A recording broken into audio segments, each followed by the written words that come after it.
What's going on, guys? BossOP6 here, back to another video, and today I'm here to do my, another band retrospective. If you guys haven't paid attention to the last time I did a retrospective of At the Gates, I told you all I'm doing on one of the best bands considered of all time, the almighty Iron Maiden. These guys are considered one of the best of all time, and I consider them on the Mount Rushmore of what the beginnings of metal would be, alongside the almighty Judas Priest, Motorhead, and of course the almighty Black Sabbath. Now, however I may feel about this band in terms of their later output, I can't help but acknowledge their earlier output, and boy oh boy, there's going to be a lot of praise going on here. So, join me as we go on this melodic twin guitar and epic adventure of the almighty Iron Maiden. This one's going to be a road journey here, folks. So, this band formed on Christmas Day of 1975 by bassist Steve Harris shortly after leaving his previous band, Smiler. Harris attributed the name from a film adaptation, The Man in the Iron Mask, from Alexandre Dumas, which reminded of the Iron Maiden torture device of the same name. It was originally named Ash Mountain, though the members would prefer the name Iron Maiden. The original lineup was short-lived, with Paul Day on vocals being the first casualty of lacking energy and charisma on stage, according to Harris. He was replaced by Dennis Wilcock, who was a Kiss fan who wore makeup and would spew fake blood into the live audiences. Wilcock's friend, the almighty Dave Murray, would be invited to join, much to the dismay of the other guitarist Dave Sullivan, no, not that Dave Sullivan, and Terry Rance. Their frustration led Harris to temporarily disband the band in '76, though reformed soon after Murray was a sole guitarist. Thus, Dave and Harris remained the longest standing members of the band till this day, which is pretty insane thinking about it. So, the band recruited guitarist Bob Sawyer in '77, who was sacked for embarrassing the band for pretending to play guitar with his teeth, because apparently he wanted to take a page out of the Joe Satriani book, but unfortunately didn't go anywhere. So, tensions rose again, causing a rift between Wilcock and Murray, who convinced Steve to actually fire Dave, as well as original drummer Ron Matthews. The new lineup consisted of future cutting crew member Tony Moore on keyboards, Tony Warparm on guitar, and drummer Barry Purkis, aka Thunderstick. After the gig in January '78, Moore was asked to leave as Harris felt like the keyboards didn't really fit the sound that they were wanting to go for. Murray rejoined the band in late March '78, with his which Terry was disapproved, and he was eventually sacked. So, with Terry and Barry leaving as well, Doug Sampson was at Dennis and Thunderstick's last gig, and he would join soon after. Harris, Murray, and Sampson spent the summer and autumn of '78 rehearsing while searching for a new singer to complete the lineup.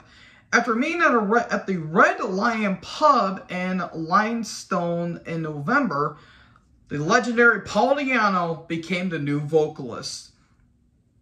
At this time, Murray would be the sole guitarist, and on New Year's Eve of '78, Maiden record a 4-track demo, hopefully to get them more gigs, and after giving a copy to Neil Kay, the song Prowler would become a success in the charts. The tape would be acquired by the legendary Ron Smallwood, who would manage so many other names, including the awesome Wasp. He would be the band's manager and increase the band's popularity. They released the demo on their own label, the Soundhouse tapes, in quotations, featuring 3 tracks, which all 5,000 copies sold within weeks. In December of '79, they signed with EMI Records and asked Adrian Smith of Urchin, who was Dave Murray's friend, to join on guitars. Due to commitment in Urchin, though, Smith declined, and Dennis Stratton would join. Shortly afterwards, Doug would leave for health reasons and was replaced by ex-Samson drummer Clive Burr by Stratton's suggestion. The band first appeared on the Metal for Mothers compilation, and the release led to an ensuing tour with other bands part of the new wave of British heavy metal commitment, or the movement, if you will. So, that will lead us. On April 14th, 1980, we get the self-titled album. This is my number 7. I really dig this album. This album is kind of different for Maiden because it's young kids going at it. A lot of cool experiments with late 70s prog that Steve was into. But this album is mainly different because of how punky it is. This kind of gives a Ramones kind of vibe. Ramones kind of Sex Pistols, Clash and the Damned kind of vibe off of it. I really dig this album. The classic Prowler, the classic Phantom of the Opera, Running Free, Charlotte the Harlot, the cool atmospheric somber and the thematic Remember Tomorrow. There's some really cool stuff. A couple tracks that are kind of alright is kind of like Strangeland. That's kind of a track, but it has its moments at least. So overall, this was a really strong album. So after this, they embarked on a tour in the UK, and they opened for Kiss on the Unmasked tour and just blew them off the stage, and supported Judas Priest on a few dates. They appeared on the Reading Festival for almost 40,000 in attendance, second at the top of the bill with UFO headlining. After the Kiss tour, Stratton was let go due to personal creative differences. It was replaced by the returning Adrian Smith. Played in the Rainbow Theater for the first live album, Live at the Rainbow, which was released in May of '81. Debut was third most important album of all time, and that's really saying something. So, that leads to February 2nd, 1981, we get Killers. This is my number 5. Holy shit, as much as I love the debut, this is a top 5 Maiden album ever. I fucking love this album. The production got a little bit better. The punkier vibe got really strong here. A lot more creative songwriting, a lot of cool song structure, and just amazing song. The drumming from Clive Burr is amazing. Paul Di'Anno screaming his ass off. The cool twin guitar melodies with Dave and Smith are just absolutely amazing. And of course, Steve Harris's bass coming in full effect. You have the classics like Rat Child, the title track, Murders in the Rue Morgue, Twilight Zone, Another Life, Innocent Exile, Prodigal Son. But my favorite track has to be the pounding Purgatory. That awesome driving beat in that catchy songs, amazing instrumentation, bitchin' musicianship throughout. I love this record. One of the best Maiden albums of all time, and if you don't like it, you are lying to yourself. They were actually unsatisfied with the production, and they hired the legendary Martin Birch, who helped Black Sabbath on a little album you may have called Heaven and Hell, who would work with them until '92 when he would retire, and he will unfortunately pass in 2022. Rest in peace, my good sir. The first world tour following this album, including the first performance in the States, opening for Priest at the Atlantic Casino. Touring upon touring later, even including the tour in Germany that got canceled due to Paul's drug abuse. Which, even though they did play at the Hammersmith Odeon, even a tour in Japan, by '81, Paul's problems were way out of control, and he was dismissed following the Killers' live touring. After a meeting with Rod Smallwood, former Samson vocalist, the air raid siren himself, Bruce Dickinson, was, of course, the main vocalist, and he would join the band for almost the entirety of their career. After several tours later, they would enter the recording studio on May 22nd, 1982, to record their most iconic album of all time, The Number of the Beast. Oh. This is going to be awkward. I know a lot of people really like this album. A lot of people really dig this album. A lot of people say this is one of the best albums of all time. I understand people like this album. I have this at number 9. Now, before anyone kills me and starts sending me death threats and death slots in the comments, let me explain myself here. This has a lot of classic stuff. You have Run to the Hills. You have 22 Acacia Avenue. You have the title track. And, of course, you have the epic Hallowed Be Thy Name. Here's the problem I have. There's some filler on this album, folks. Don't pretend that there's no filler. The Prisoner, Invaders is a good song. In all fairness, it is kind of filler.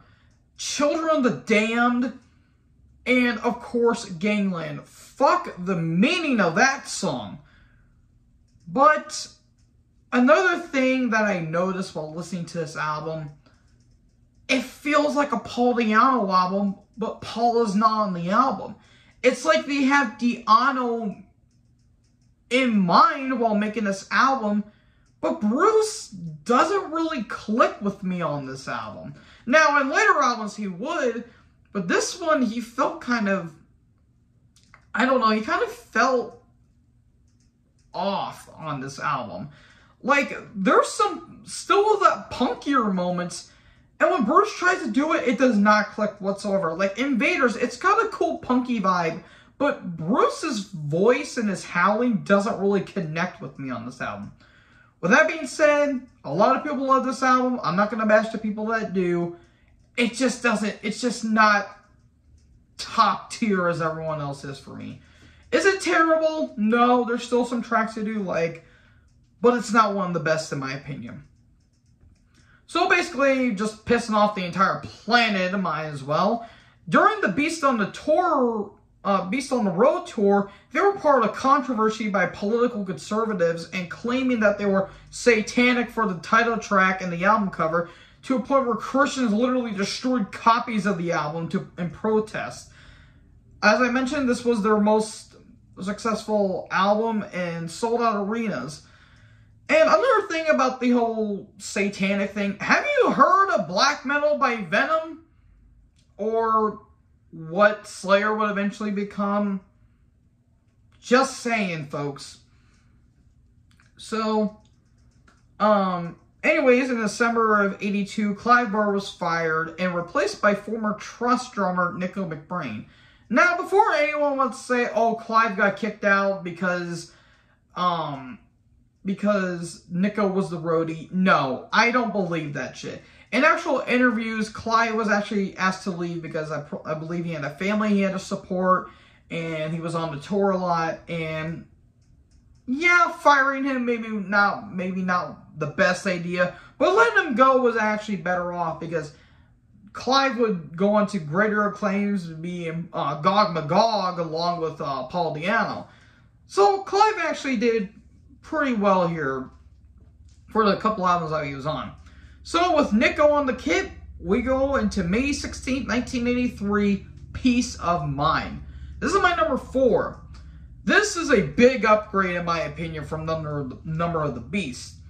Because a lot of cool songs, a lot of great song structure, awesome melodies, and, of course, Bruce just singing his ass off. You have the classic and themic of The Trooper, Die With Your Boots On, Where Eagles Dare, To Tame a Land's one of their more underrated deep cuts, Sun and Steel. But my favorite has to be Flight of Icarus. That awesome retelling of, well, Icarus. And I love it. It's one of my favorite Maiden songs. It's in my top 10 for sure. Couple tracks that are kind of mad, like Revelations, Quest of Fire, and another track or two. Didn't really click with me, but with that being said, I'm not going to let those bash this otherwise fantastic album. I think it's one of Maiden's best albums, in my opinion. So, the World Peace Tour, that ultimately concluded by 2 headlining performances at the Rock and Pop Festival at Westfalenhalle in Dortmund. The show was broadcast live to 3 million people, with the exception of the song Iron Maiden due to the band's violent behavior on stage. And after the success of the Peace of Mind supporting tour, they went back to the recording studio. September 9th, 1984, Power Slave. This is my number 1. I didn't think it wasn't going to be number 1 because, folks, this is basically Maiden's greatest hits. If you would have put the Trooper and Flight of Icarus on here, it would have been Maiden's greatest hits. Every track is anthemic, epic, melodic, and damn executed well. I love every track here, with the exception of one. One track I do not like is Back in the Village. Not bad instrumentally, but God, that chorus is not good. Bruce sounds so nasally on that song. That one track aside, every track is goddamn flawless. You have, of course, the title track, Ace is High, The Duelist, Flash of the Blade, Rhyme of the Ancient Mariner. But of course, my favorite track is not only my favorite Maiden song, it was the first Maiden song I ever heard, 2 Minutes to Midnight. That opening,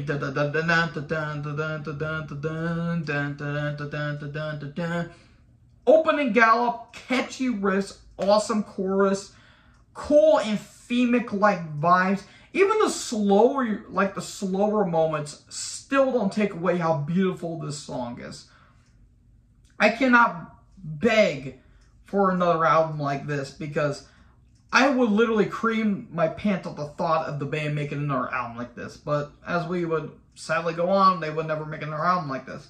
But yeah, one of my favorites of all time. And I'm going to be brutally honest, folks. As much as I love Defenders of the Faith by Judas Priest, this album beats it. Sue me for all you want. So yeah, number 1, Power Slave.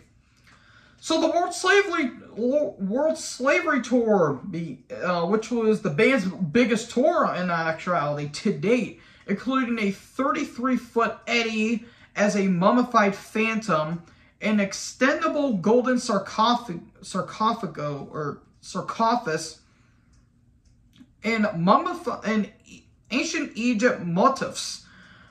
And then the Somewhere Back in Time tour also featured a stage set like this. After tours and tours and tours and tours, back to the recording studio they did on September 29th, 1986, Somewhere in Time. This is my number 2.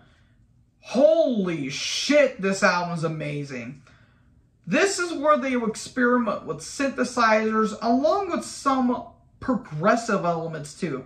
Unlike Judas Priest Turbo, where that was just a synthy shit show, this has a lot of experimentation, short, punchy tracks, but also the progressive songs still have a lot of flair to them.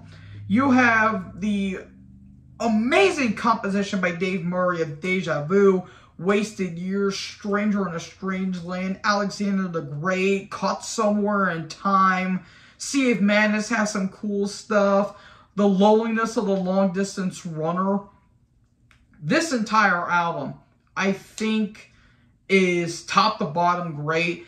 I do like it a little bit less than Power Slave because I think Power Slave is a bit stronger than this one. But overall, this album I think is goddamn fantastic. But unfortunately, the momentum will halt here. So, a big success and big tours.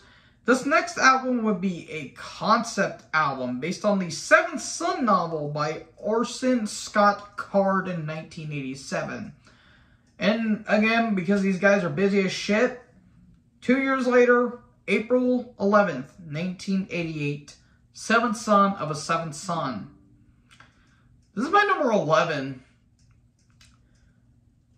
There's some tracks I do like, but the big problem I have is half of this album is a fucking chore to get through. There's some tracks that I thought were good, and I gave them a couple other listens, and I'm like, this album just didn't do anything for me. There's some cool tracks like Moonchild, Only the Good Die Young, The Prophecy, The Evil That Men Do.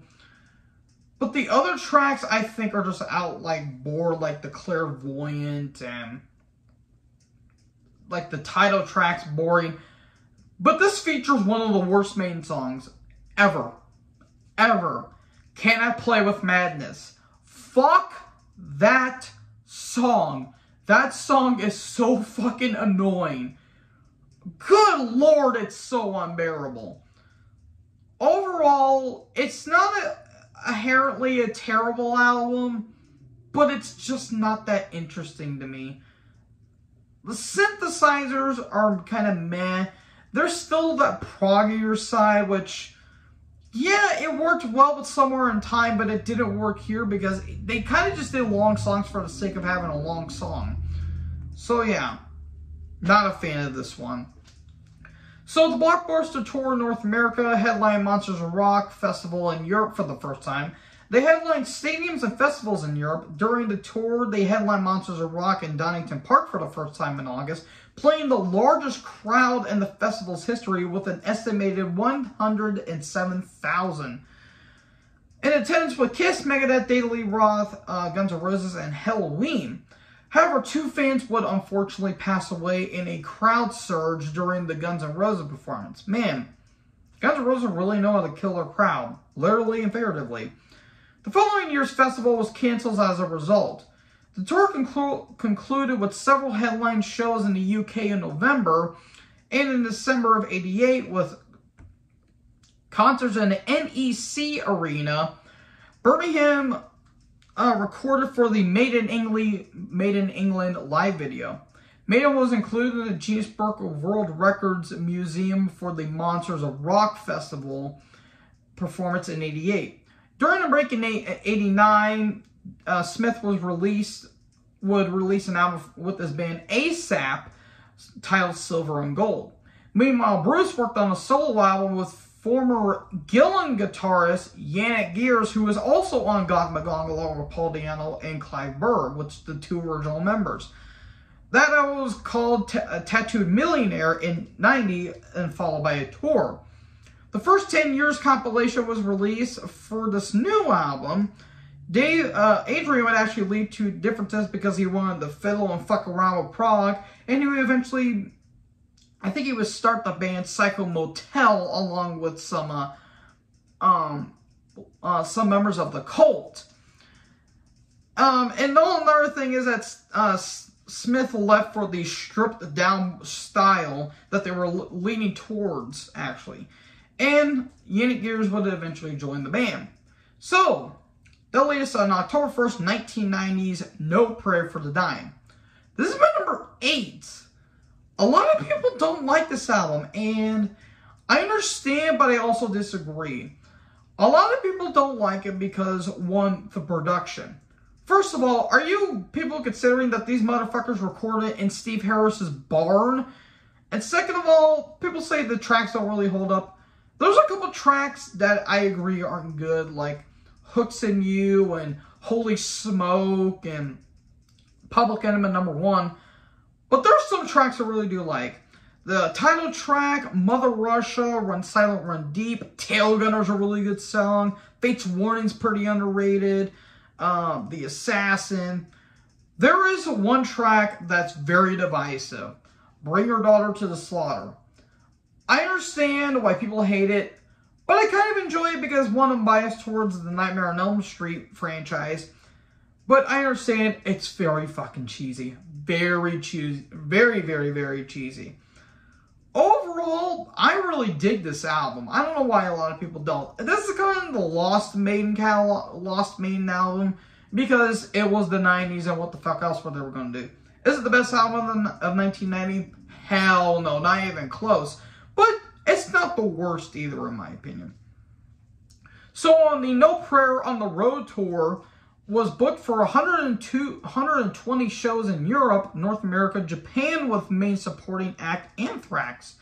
Tours all over Europe. They headlined Roskilde Festival for the first time. So back to the recording studio we go. May 11th, 1992's Fear of the Dark. This is my number 3. This is the first Maiden album I ever listened to, and I consider it one of the best in my opinion. Because this is probably their most atmospheric, because there's a lot of atmosphere on this album. You have the kind of speed metal-ish of Be Quick or Be Dead. The Underrated Juice Be My Guy. Afraid to Shoot Strangers is very somber and atmospheric. Fear is the Key, which Bruce even mentioned that there is a line that says, nobody cares till somebody famous dies. That was alluded to his friend Freddie Mercury, who tragically passed away back in '91 because of AIDS, because fuck you, AIDS. So that was pretty interesting. The title track, of course, Childhood's End. From Here to Eternity is kind of upbeat, kind of glam metal-ish. It's a bit of annoying, but I actually really like it because it's pretty anthemic. So, overall, I really dig this album. I think this is Maiden's top 5, top 3 in my personal opinion. And then, it all went downhill from here. So, the Fear of the Dark Tour 92 included 66 concerts and 5 continents.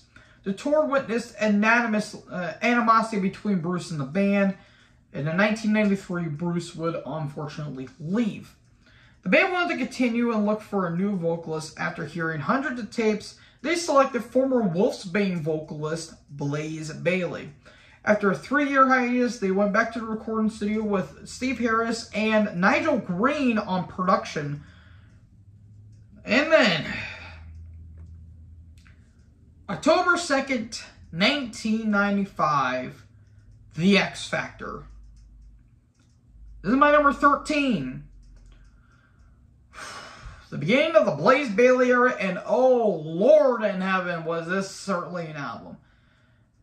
I'm going to be fair here, because I actually kind of respect the Blaze Bayley era. Is it good? Oh hell no, not by a long shot. But I actually respect it more than I actually like it. This era always gets shit for, both good and for bad. Here's the problem with the Blaze Bayley era. One, production. Fucking thin on this album. Very thin on this album. Especially the drums. The drums sound very off. Also, Blaze does not fit on this band. I actually do like Blaze Bayley. His stuff in Wolfsbane's pretty damn good. And his solo stuff is actually fucking phenomenal. The problem is, Maiden pushed him out of his comfort zone because they were trying to see if he was trying to be like Bruce, and it really affected him on this album. Because, good lord, oh lord in hell, this album's a fucking mess and a half. My good buddy Matt actually on Discord actually likes this album. I'm not going to bash him for liking it, but man, this album was kind of a struggle to get through. With that being said, there's some good tracks here. I'm not going to say there's no bad tracks on this album. Blood on the World's Hands, Aftermath, Lord of the Flies, Sign of the Cross is a big standout. This is also during the time where Steve was going through a nasty divorce with his wife. And boy, you can tell there was a lot of emotion going on in this album. There's kind of this darker tone that they're trying to go for. I do appreciate there's some pretty unique atmosphere. But God, Jesus, this album's a fucking train wreck if it isn't any. It's not the worst Maiden album in their entire career. Trust me, I'll get to that here in a little bit. It's the worst of the Blaze Bayley era, in my opinion. But man, woof, this album was rough to get through.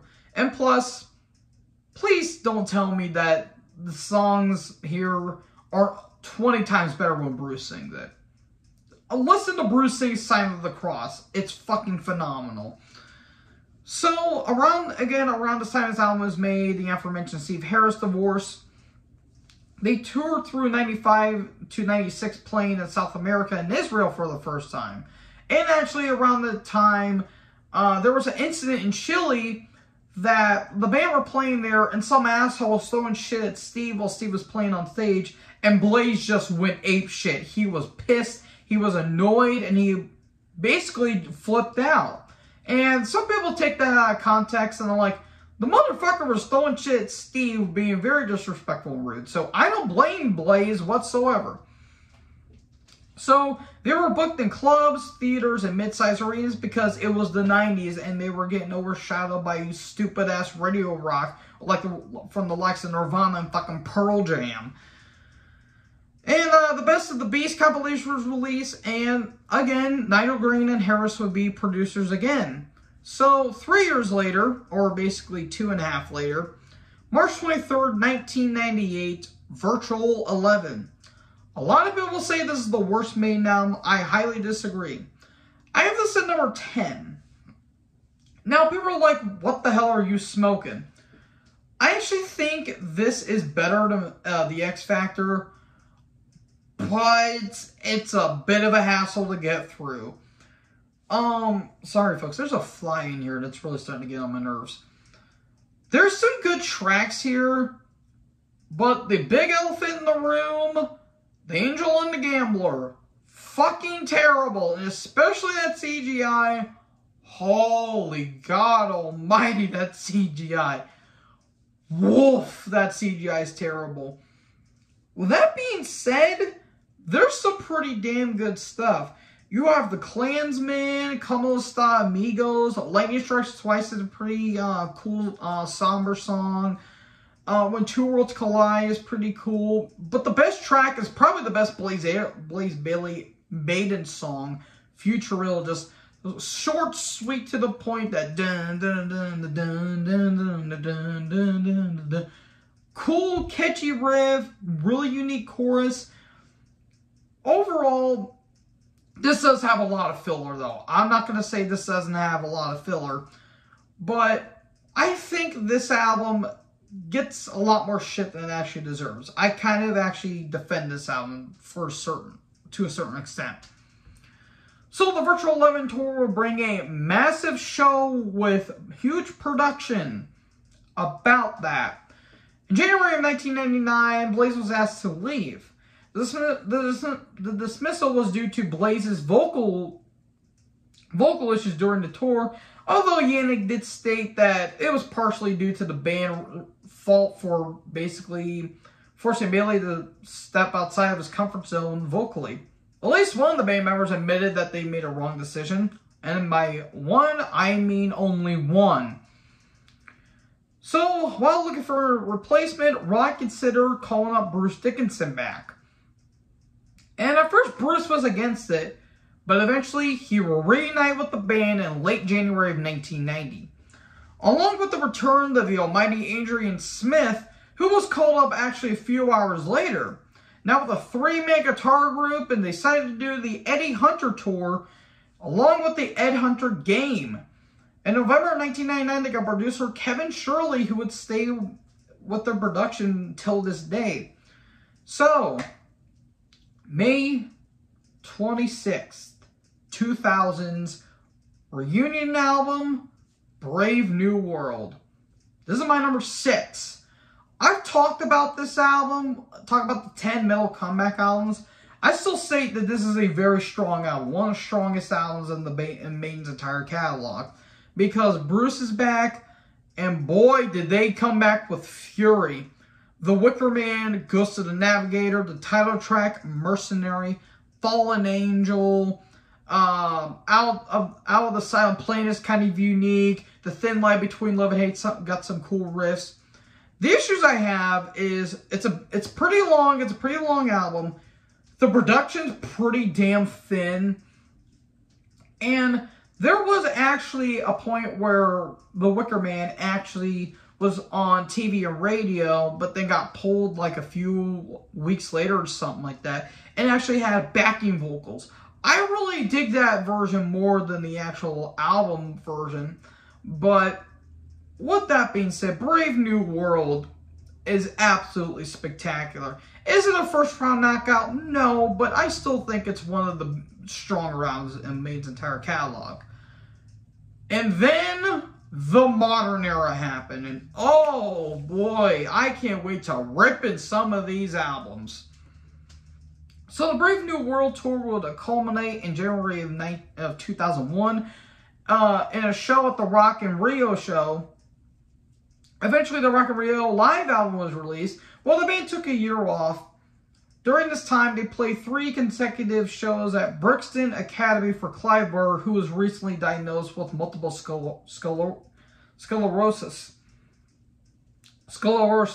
I can't really pronounce that word. I apologize.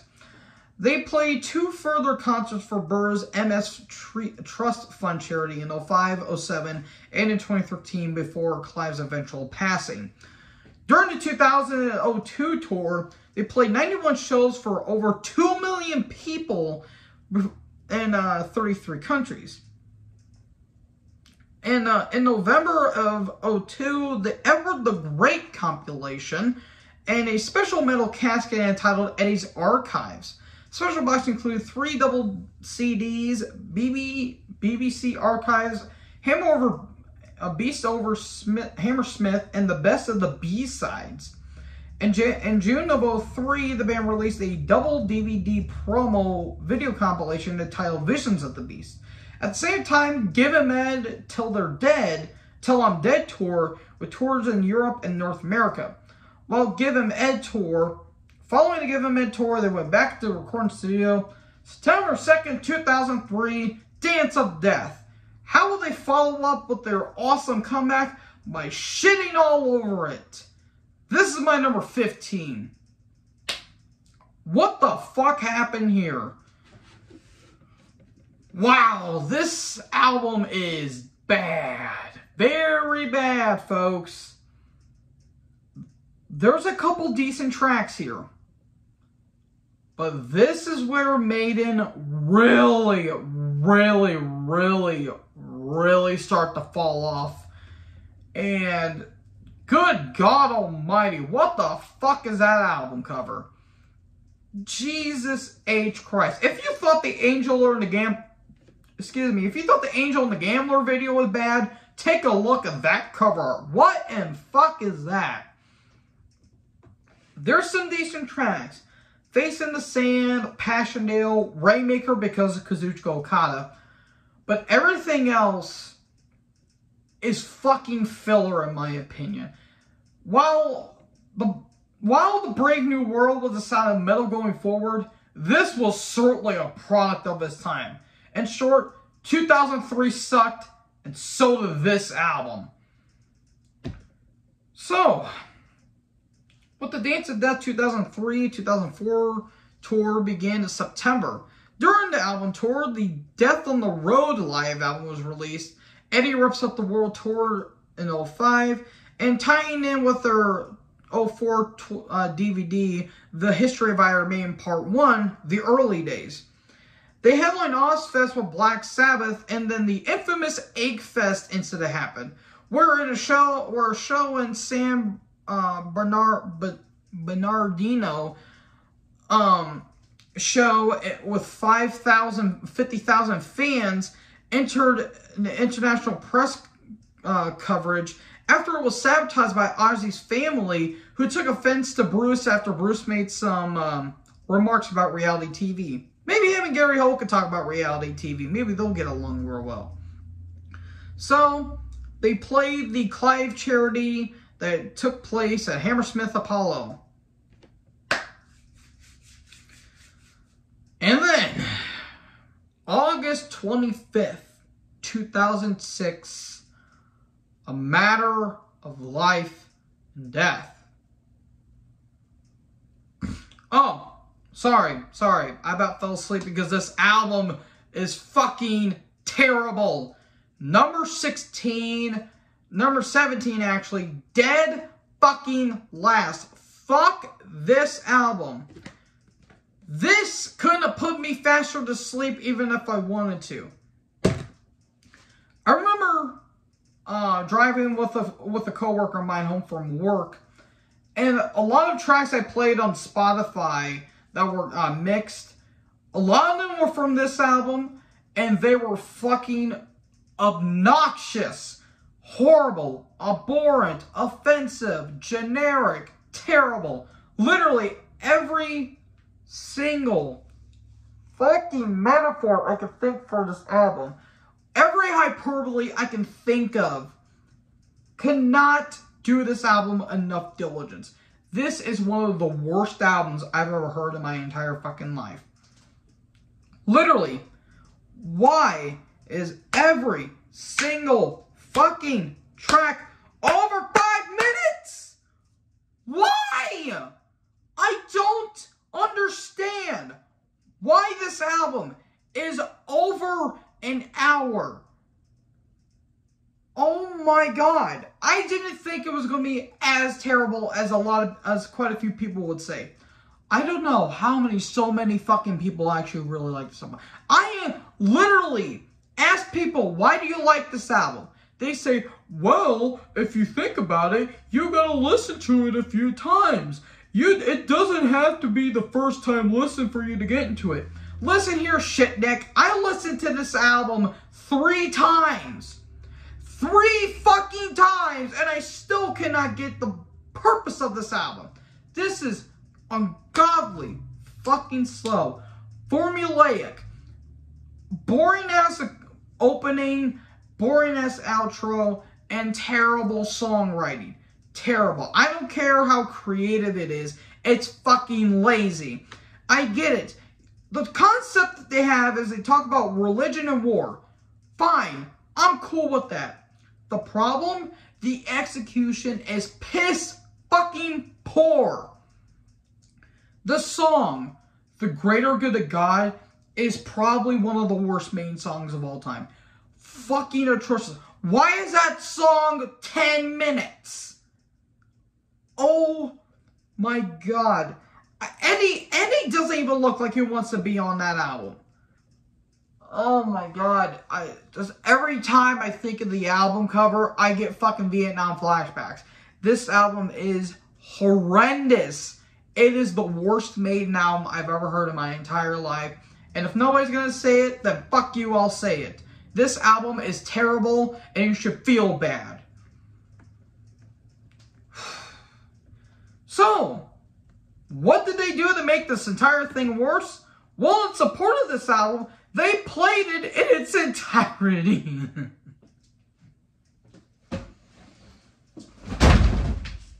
Are you fucking kidding me? Why? Oh my fucking Lord.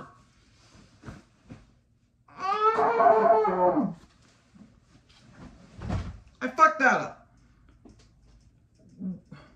Why would you want to play this its entirety? Why? Why? This album is shit. Oh my fucking Lord. Why? It doesn't... Okay, I can understand if you're just starting out and you want to play your debut album. Okay, that's an excuse. You do an entire album for your old shit, not your new shit. Fuck off with you. And also during this tour, Bruce had the smart idea to grab a sign that said played the classics and rip it the fuck up in front of a paying audience, and people were jacking him off for it. And meanwhile, Paul Di'Anno was basically ripping Maiden a new one, while some asshole alcoholic was saying, what do you think about Bruce Dickinson? It was a tour in Germany, and Paul said, well, if you want to listen to Bruce Dickinson, buy his album. Go home, listen to his album. And he says, I'm sorry I don't sing opera rock. Those same people were bashing Paul, but praising Bruce. Fucking hypocrites. So, the second part of the tour, entitled A Matter of the Beast, they ended the tour with a performance at Brixton Academy for the Burr Fund in September 2007, the Somewhere Back in Time World Tour. And then the Somewhere Back in Time compilation, and then the Iron Maiden Flight 666 documentary. I need a drink. Oh wait, I still got a couple more albums to go through. So, August 13th, 2010's The Final Frontier. This is number 16. This album is shit. It's a slight step above A Matter of Life and Death, but it's still a god-awful album. I do like the kind of space aesthetic they're trying to go for, but this album is absolute dog shit. The album cover's cool, and that's it. A couple tracks I do like. The Talisman, El Dorado, Alchemist, just, oh god. Like, if this was a Buzz Lightyear album, this would have been one of the worst albums of all time. And actually, funnily enough, a lot of people didn't actually really like this album. And good, because it's fucking terrible. Why? I have a big question. Why is When the Wild Wind Blows? Why the fuck is that song 10 minutes? Almost 11 minutes. An 11-minute song with 3 guitar riffs in it? Fucking terrible. Look, Maiden, I know, Steve, I know you were very inspired by prog. You were inspired by Queensryche, so many others. Here's the thing, though. You are not Queensryche. You are not Pink Rush. You're not Pink Floyd. You're not Rush. You're not Genesis. You're not even fucking Dream Theater. You are Iron Maiden, one of the most influential bands of all time. You invented the gallop. You had a lot of influence from so many bands. Hell, even Judas Priest took a page or two out of your book. You have devalued yourself to a prog metal band. You are not a prog metal band. You are a traditional heavy metal band. Give us some fucking decent material. Enough with the prog. Good Lord in hell. Let me calm down. So, supporting tour saw the band 101 shows across the globe. From Fear to Eternity compilation in 2011, and then the Final Frontier World Tour. In 2012, an In Vivo live album. The Maiden England World Tour through 2012 to 2014. Tour actually ended in July of 2014, headlining at Sphonosphere Festival in Knobworth. So Bruce revealed plans for the upcoming album, their 16th, in 2013. And in February 2015, Nickel confirmed the album was complete, though it was put on hold when Bruce had throat cancer, or he would get treatment for actually tongue cancer. After Bruce was cleared, Rod confirmed it would be released in 2015, though they would not be touring because, well, Bruce had to recuperate. So, September 4th, 2015's The Book of Souls. This is my number 12. Besides Brave New World, out of all the Maiden albums in the modern era, it's by far the best, but it's still not that good. There are some really decent material here, but it's so fucking long. That's not even what she said. It's a 2-disc and it should have been 1. It's overbloated. There's some tracks I really do not like here. Like Man of Sorrows, Shadows of the Valley. Not really good. And If Eternity Should Fail is okay, I guess. But there's some good tracks here. I do like the title track. Speed of Light's kind of got this cool old school rock vibe to it. Where the River Runs Deep, The Red and the Black, Death or Glory, Tears of a Clown's a really cool tribute to Robin Williams. But ironically enough, the best track is also Maiden's longest track, Empire of the Clouds, which talks about some type of blimp that happened in Germany. I should have researched. I really do think it's one of Maiden's best epics, kind of like Rime of the Ancient Mariner. Though the last minute is kind of just Maiden noodling for the sake of noodling it. I really dig it because it feels more power metal in some ways than actually prog. And I really, as much as shit as I like to give, I have to respect them for being this ambitious with it. And also, funnily enough, the strongest tracks happen to be the longest, like the Red and the Black and where the river runs deep. Besides that, it's another modern Maiden album, therefore it's not really that great. But overall, it's by far the strongest, and that's not saying much. And if it actually ended here, it would have been at least a decent enough way to go out. But they didn't stop here, as you guys may know. In February 2016, a world tour was announced. In September 2017, the Book of Souls live chapter was released. In the summer of 2016, the Iron Maiden Legacy of the Beast mobile game and the pinball game of the same name in 2018. Then the Legacy of the Beast World Tour, which was a huge success. And in May 2020, shows got canceled due to, well, COVID. Knights of the Dead, Legacy of the Beast, live in Mexico City was released as well.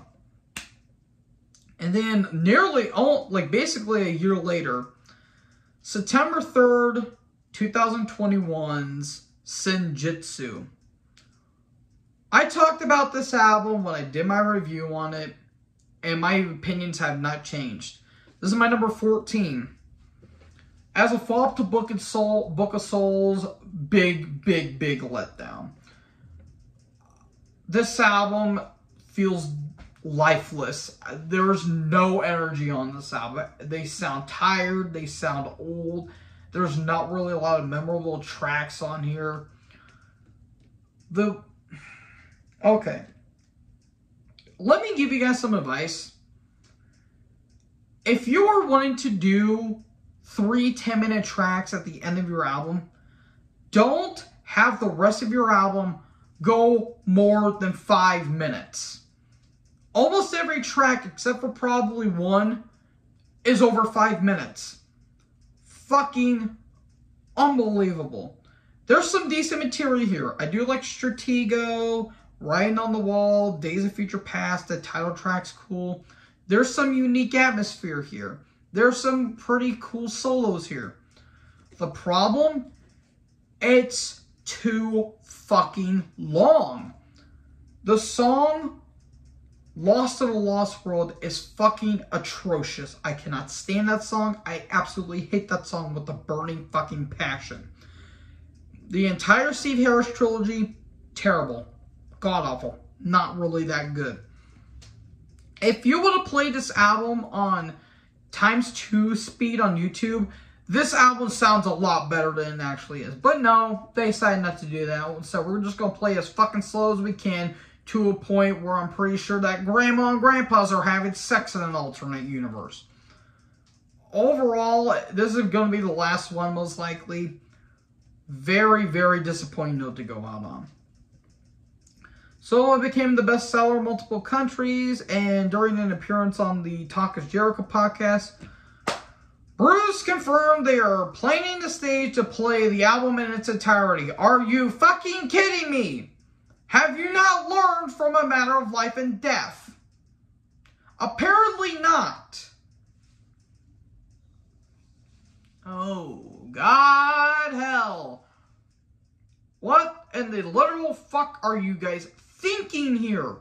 The album is not good. Don't play this album in its fucking entirety like you did with A Matter of Life and Death. So, that being said, they're touring right now, and if you guys ever have a chance to go see them, go do it while you can before they eventually wither in the dust. So, however I might feel about them currently, their earlier stuff is unfucking touchable in my opinion. Kind of like Metallica in some ways, except Metallica can actually write some good fucking material. However I might feel about Maiden, they deserve to be one of the best heavy metal bands of all time. Influential, absolutely. For good and for bad. So, with that being said, hope you guys enjoyed this video. And for the next retrospective of the Metal Month, I'm going to talk about one of my all-time favorite bands, Motorhead. Yes, we're going to praise to the altar, folks, and praise God himself, Lemmy.